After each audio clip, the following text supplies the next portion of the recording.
En este primer video trataremos de introducirnos en el funcionamiento de los sistemas hidráulicos de potencia. Sistemas hidráulicos que manejan sistemas de automóviles, que están instalados en barcos, pero la característica general es que manejan potencia. No es un curso normal de hidráulica, donde se ve desde el comienzo todos estos temas, porque ustedes ya tienen un cierto ejercicio, tienen todo el bagaje de conocimientos básicos primero, que vienen formándolo en otras materias previas, concluidos, y además el tema en esta optativa de la neumática. Existe una gran relación conceptual entre los sistemas neumáticos y los sistemas hidráulicos. Entonces yo intentaré hacer la diferenciación de la hidráulica con la neumática. Ustedes ya la neumática a esta altura la saben manejar. Entonces continuamente voy haciendo el paralelismo entre ambos sistemas y viendo la diferenciación entre uno y otro. Para esto vamos a compartir pantalla y les voy mostrando las filminas que vamos teniendo en el curso.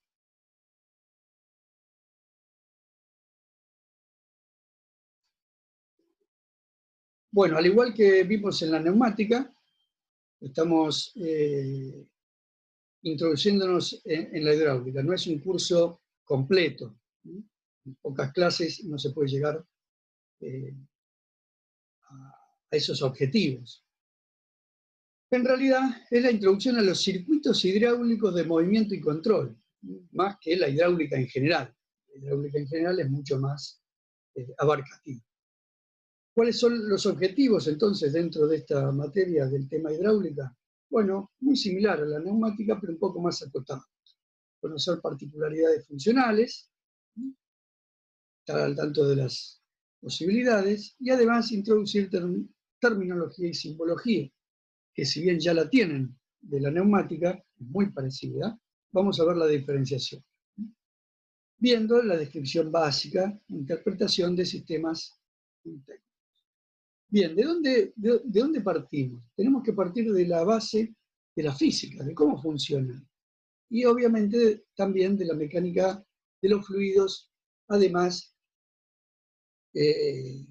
exactamente igual digo que en la neumática. Tenemos la estática, obviamente, de los fluidos, la dinámica de los fluidos. Acá vamos a tener Pascal y Bernoulli. Pascal, ¿por qué? Porque se toman algunos sistemas cuasi estáticos. La hidráulica es mucho más lenta que la neumática, pero no podemos despreciar, obviamente, el tema de los movimientos y las velocidades de los fluidos dentro de las cañerías. En este caso, vamos a empezar a hablar de líquidos, obviamente, en la hidráulica, y además vamos a empezar a hablar de aceites. La mayor cantidad de sistemas hidráulicos de potencia los vamos a ver funcionando en los aceites. Estas son las cosas básicas que ustedes ya las conocen. El principio de Pascal, obviamente, aplicado en la prensa hidráulica, es la base del funcionamiento de los sistemas hidráulicos, sin ninguna duda. ¿Qué quiero decir con esto? Los sistemas hidráulicos que se caracterizan por una gran posibilidad de hacer grandes esfuerzos y grandes fuerzas y torques en actuadores tipo motores o tipo cilindros hidráulicos, se basan en el principio de Pascal. Esto no hay mucho explicables. La prensa hidráulica como máquina simple, podríamos decir, de la hidráulica, en la cual se hace la comparación, obviamente, de superficies o áreas con fuerzas aplicadas, con la posibilidad de esta de ser una gran máquina en la cual no se genera energía, no se genera trabajo, pero sí se tiene una ventaja mecánica muy importante que son las fuerzas. ¿A costa de qué? Explicación. En fórmulas, simple, ustedes de entender, pero ¿a costa de qué les decía? A costa, ¿no? Aplicación, a costa de los desplazamientos. ¿Cuál es el límite? ¿Se acuerdan que en la palanca, ¿no? Se decía que el viejo dicho de algún filósofo griego que decía: dame una palanca y moveré al mundo? ¿Por qué era esto? Porque filosóficamente, teóricamente, el largo de la palanca puede ser infinito y la fuerza a realizar infinito. ¿Cuál es el límite mecánico? Y el desplazamiento vertical. Acá sucede exactamente lo mismo. Ahora vuelvo a esto. Estoy charlando lo del desplazamiento vertical. Si yo quiero elevar en F2 y en S2 quiero elevar una gran fuerza, un gran peso, ¿sí? El volumen de agua que estoy moviendo, obviamente tiene que ser igual al volumen de agua que estoy moviendo en S1. Entonces, esa, digamos, propiedad del líquido, que tengo que tener los mismos volúmenes de un lado a otro, para subir en S2, tendiendo a infinito, siendo muy grande, una pequeña cantidad, en S1, si es así, tipo columna, tengo que hacer un movimiento vertical muy, muy importante. Esto es uno de los límites que tiene estos sistemas. Pero volviendo un poquito para atrás, y esto para tenerlo muy en cuenta a nivel general. Siempre las fuerzas son directamente proporcionales a las superficies, eso está claro. Pero la presión del sistema, la presión, ¿cuál es la presión del sistema? Si yo les muestro, por ejemplo, este dibujo. En el dibujo de la derecha, donde tengo una palanquita, donde yo le estoy haciendo una fuerza, esa fuerza por el área, esa fuerza 1 por el área, se transforma en la presión. La presión ahí adentro es única para Pascal, para todo el recipiente cerrado, o sea que la presión en el área grande, en A2, va a ser exactamente igual la presión. Pero si el área es diferente, obviamente la fuerza es distinta. Estamos totalmente de acuerdo. Ahora bien, ¿hay presión si yo no tengo carga? Si yo no coloco nada arriba de ese elevador, de ese cricket, por ejemplo, no. Solo movería el líquido.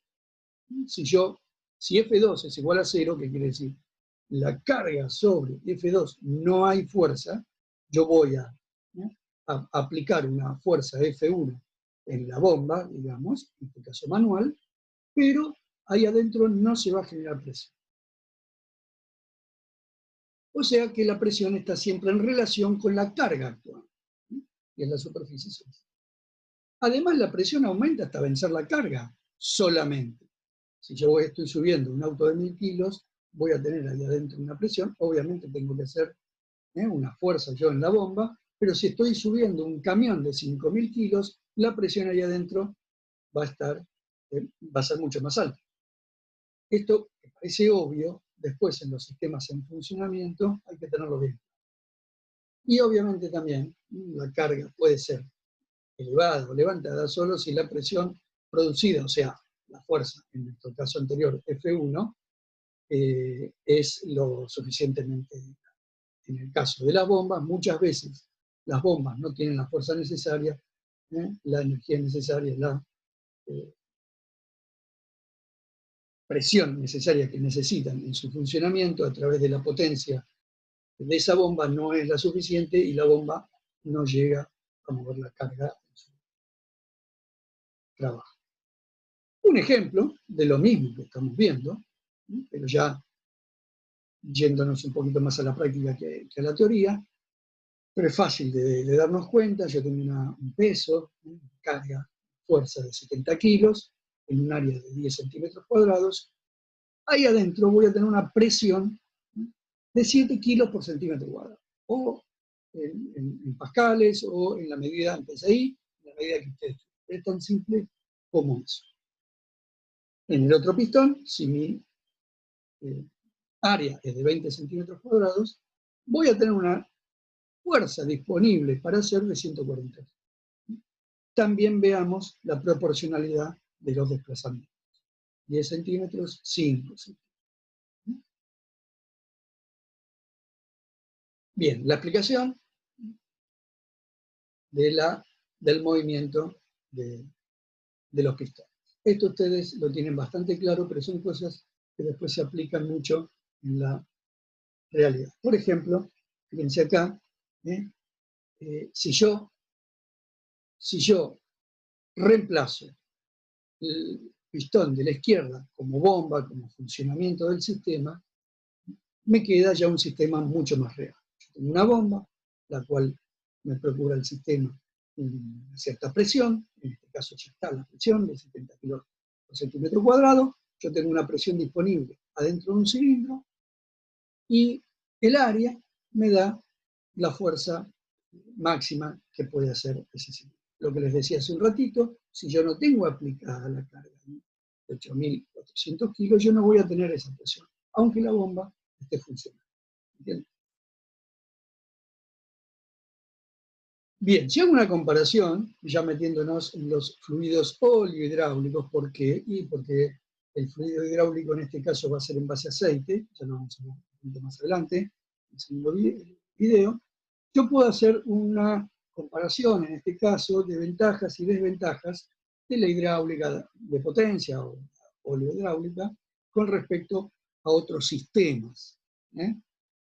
Un sistema puede ser la neumática, otro sistema puede ser otros sistemas mecánicos de transmisión de movimiento y potencia.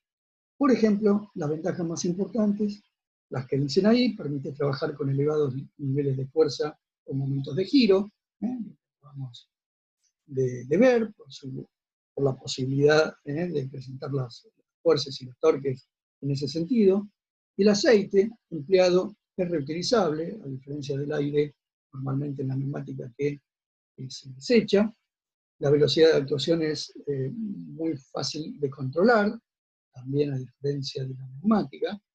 Hay mucha diferencia entre los fluidos compresibles, como la neumática, y los incompresibles de la hidráulica, y sobre todo los fluidos óleo, o sea, aceites, donde la viscosidad hace que sus velocidades dentro del sistema sean mucho menores al aire, por ejemplo, la neumática. Son instalaciones compactas, de gran potencia. Vamos a ver sistemas simples contra sobrecargas, sistemas de freno, de válvula de freno. Pueden realizarse cambios rápidos de sentido, a diferencia de otro tipo de motores, los eléctricos, de trabajo de altas presiones, los fluidos son incompresibles. Y las desventajas es un fluido más caro, por ejemplo, que el aire, muchas veces, se producen mayores pérdidas de carga, posibilidad de cruzamiento.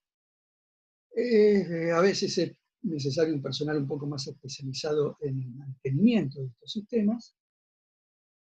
Son contaminados, los aceites los vamos a ver ahora en el próximo video, se pueden contaminar fácilmente.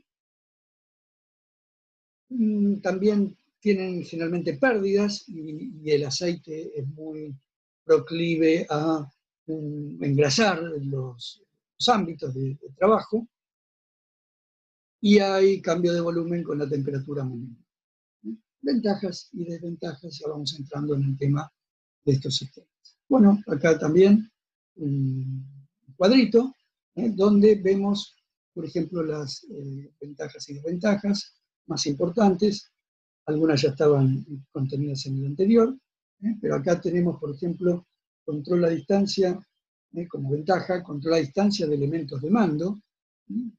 Vamos a ver que tenemos sistemas de bombeo o de presión, las bombas y los tanques pueden estar en un compartimento, por ejemplo, de un barco, y tener los actuadores en cubierta a muchos metros.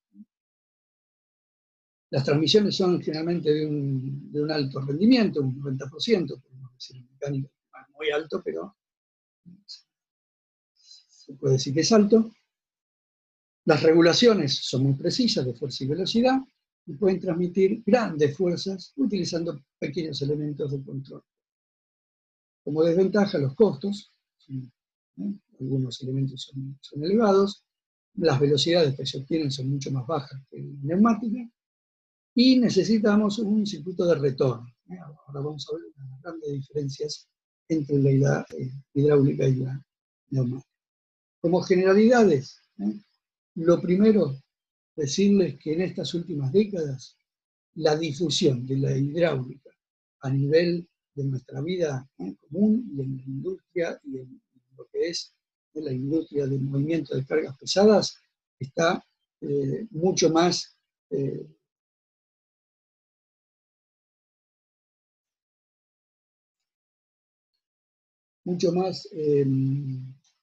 difundida que otras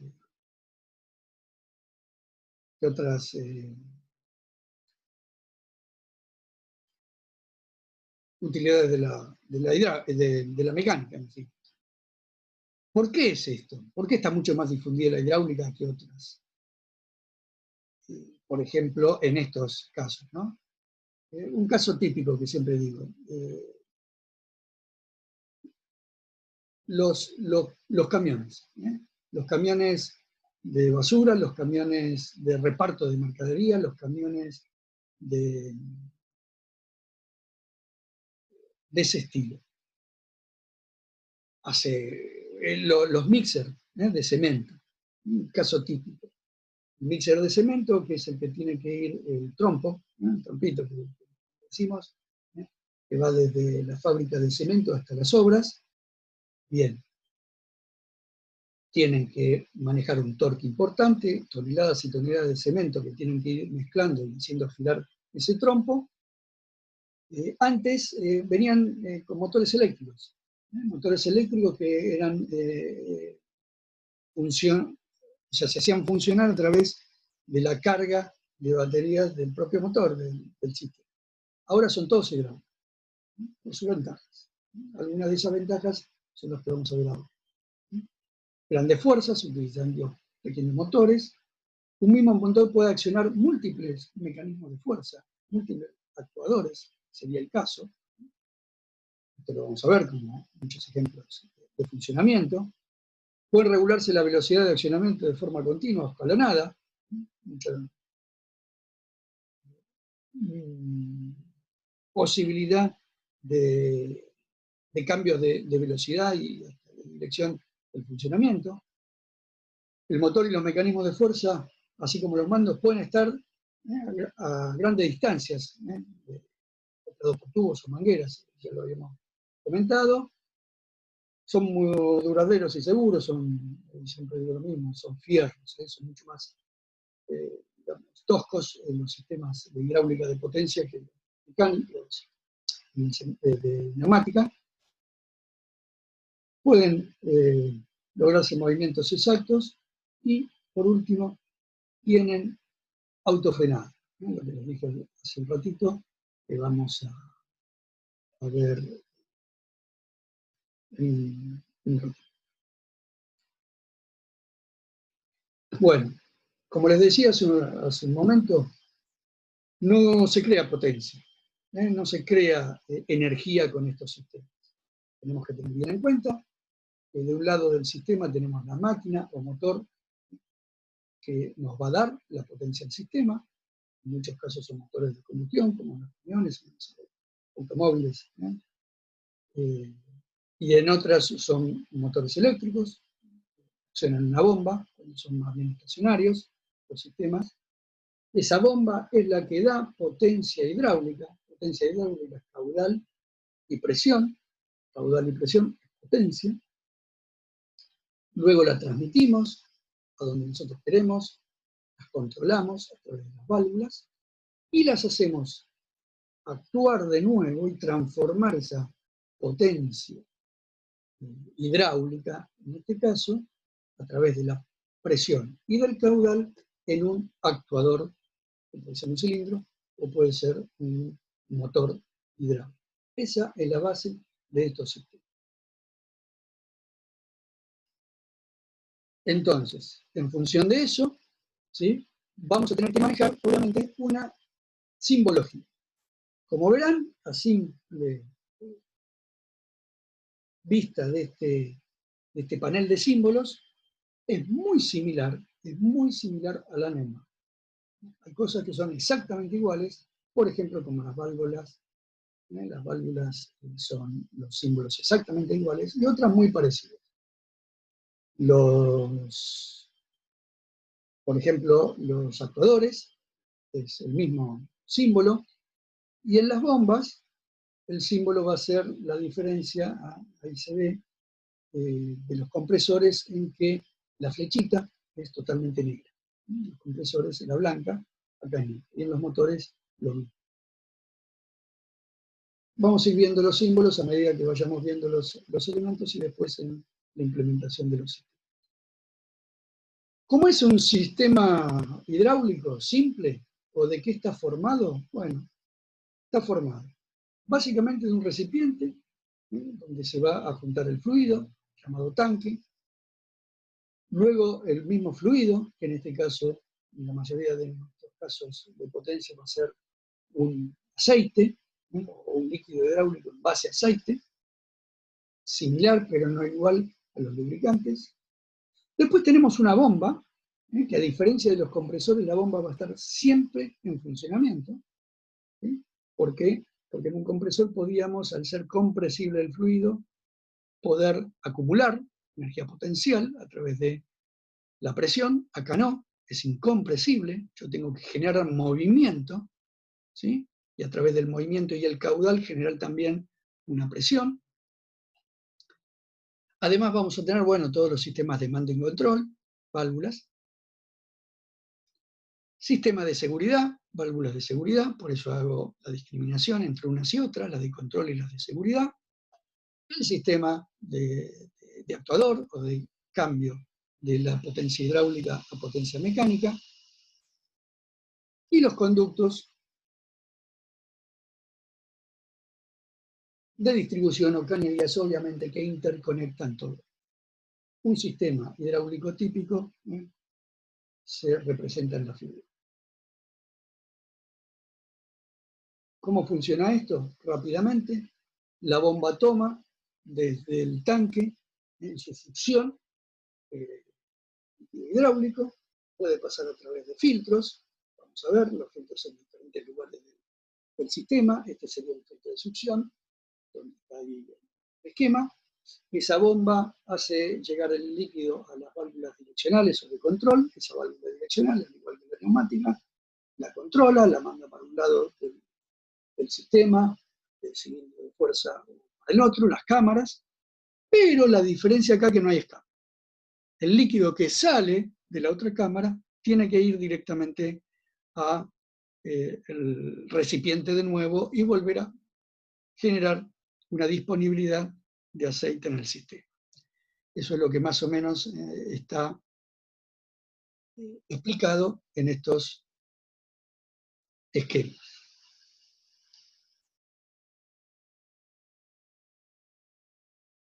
Bien, este es otro sistema parecido, después verlo con detenimiento o para el video. La única diferencia es que en vez de tener el bypass en la misma válvula direccional, en una posición central, que mandaba la válvula direccional al tanque, cuando estas son bombas de desplazamiento positivo, lo vamos a ver en su momento, que en el hipotético caso de que la bomba siga funcionando y yo no pueda mandar el aceite al tanque nuevamente, la presión va aumentando, va aumentando, va aumentando, hasta que rompe algo del sistema. Bomba de desplazamiento positivo. Ok, en este caso, el alivio de las presiones cuando no está funcionando el actuador, cuando el actuador está inmóvil, porque yo quiero que se quede inmóvil en un lugar, o porque llegó al fin de carrera, tengo que aliviar por otro lado. En este caso, por ejemplo, otro diseño de sistema alivia por la válvula 6. Es una válvula de presión. Todo esto ya lo vamos a ver después en más detalle en cada uno de los elementos que veamos. Otro sistema, como para ir entrando en tema, tenemos el depósito con el aceite, un filtro de succión o de coladera dentro del depósito, la bomba que succiona, que tenemos luego de la bomba como válvula de seguridad una válvula de alivio por las dudas, después un filtro en el sistema de presión, los conductos de distribución que llegan a la válvula distribuidora o de control, que hace manejar, por ejemplo, en este caso, dos válvulas distribuidoras que hacen mover o manejan un cilindro actuador o un motor hidráulico. Y a la vuelta, porque ese aceite cuando no se está usando o después de haberse utilizado, tiene que volver al depósito, a través del caño de retorno tenemos un filtro de retorno. Bueno, todo esto lo vamos a ir viendo en detalle en cada uno de los sistemas en funcionamiento, ¿sí? Para acotar, también en este caso, el sistema o los sistemas, como en su momento les había dicho, pueden ser múltiples. Es muy común, por ejemplo, en este caso, en una embarcación, en un buque grande, que haya una sala de máquinas con un sistema de bomba o bombas, con un solo tanque grande, el cual distribuye toda la potencia a distintos actuadores o a distintos sistemas a lo largo y ancho del buque. Grúas, malacates, el mismo timón, o en sistemas de hélices, sobre todo en hélices, digamos, de maniobra de proa, o en ese tipo de sistemas. Bien. Otros sistemas mucho más simples, fíjense, un sistema hidráulico pequeño donde tenemos todo el sistema que habíamos visto hace un rato en solamente un tanquecito pequeño con una valvulita de 12 volts, de 24, un motor eléctrico también, accionado a demanda, por ejemplo, dándole la potencia con una batería. O sea, la hidráulica es muy, muy versátil. Un sistema mucho más grande, fíjense ese malacate, un barco grande, máximas potencias, a tener en cuenta, un esquema típico de estos sistemas, que lo vamos a ver más adelante, pero ustedes ya pueden, con lo que saben de neumática, ir teniendo en cuenta cómo es el funcionamiento de estos sistemas. Fíjense, un sistema de timón muy pequeño también. Sistemas de control, si bien no es común tener sistemas de control hidráulicos, es mucho más común tener sistemas de control neumáticos para sistemas de gran potencia. Hay veces que se toma en un sistema de gran potencia hidráulica, se toma parte de ese aceite en baja presión y se lo utiliza también en sistemas de control. Y fíjense, ya terminando en este primer video de introducción, hasta dónde llega la hidráulica. Este es un plano hidráulico muy, muy complejo, no de los más complejos, pero sí en un sistema que por ahí conocemos mecánicamente, que es una caja de cambio automática, la cual se maneja hidráulicamente. No vamos a llegar a poder identificar todos estos sistemas, en tanto y en cuanto va a ser un curso breve, pero fíjense entonces la diferencia o la versatilidad, perdón, que tienen estos sistemas hidráulicos. Bueno, en el siguiente video lo que vamos a hacer ahora es más o menos parecido a lo que hicimos en neumática en el comienzo de la cursada. Lo que vamos a hacer es ir viendo todos estos elementos que fui nombrando en profundidad, y luego, una vez que tenemos la descripción de cada uno de ellos, veremos el conjunto y veremos planos y algunos ejemplos de cómo se puede entender un sistema hidráulico.